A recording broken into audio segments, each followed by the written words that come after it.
నమస్తే, welcome to great Andhra big story. నేను అనుష. రాష్ట్ర వ్యాప్తంగా పార్టీకి తీవ్ర నష్టం కలిగిస్తున్న నియోజకవర్గాలపై టీడీపీ అధిష్టానం దృష్టి సారించింది. కొంతమంది ప్రజా ప్రతినిధుల అరాచకాలు పతాక స్థాయికి చేరటంపై అధిష్టానం సీరియస్గా ఉంది. ఇందులో భాగంగా రాష్ట్ర వ్యాప్తంగా 11 అసెంబ్లీ నియోజకవర్గాల్లో కొత్త ఇన్ఛార్జీలను నియమించడానికి నాయకులను కూడా సిద్ధం చేసినట్టు విశ్వసనీయ వర్గాల సమాచారం. ఇందులో ఎస్సీ రిజర్వ్డ్ నియోజకవర్గాలు 8 ఉన్నాయని తెలిసింది. అత్యంత వివాదాస్పదమైన నంద్యాల జిల్లా ఆలగడ్డ నియోజకవర్గం కూడా ఇందులో ఉండటం విశేషం.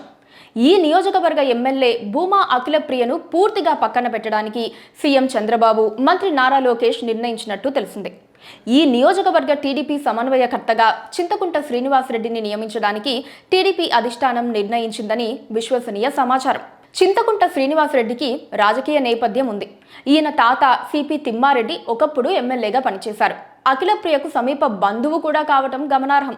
ఇక శ్రీనివాసరెడ్డి విషయానికి వస్తే రాజమండ్రి, హైదరాబాద్ తదితర ముఖ్య నగరాల్లో రియల్ ఎస్టేట్ వ్యాపారం చేస్తూ ఉంటారు. చివరికి చికెన్ సెంటర్ల నుంచి కూడా కమిషన్లు వసూళ్లు చేస్తూ ఉండటంతో ఆళ్లగడ్డలో టీడీపీ రాజకీయంగా ఘోరంగా దెబ్బతిన్నట్టు చంద్రబాబుకు నివేదికలు వెళ్లాయి.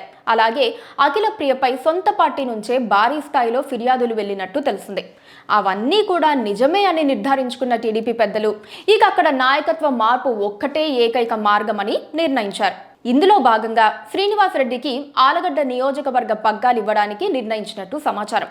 మహానాడులో అధికారిక ప్రకటన వెలువడే అవకాశం ఉంది. ఇది ఇవాల్టి బిగ్ స్టోరీ. తిరిగి మరో బిగ్ స్టోరీలో మళ్ళీ కలుద్దాం.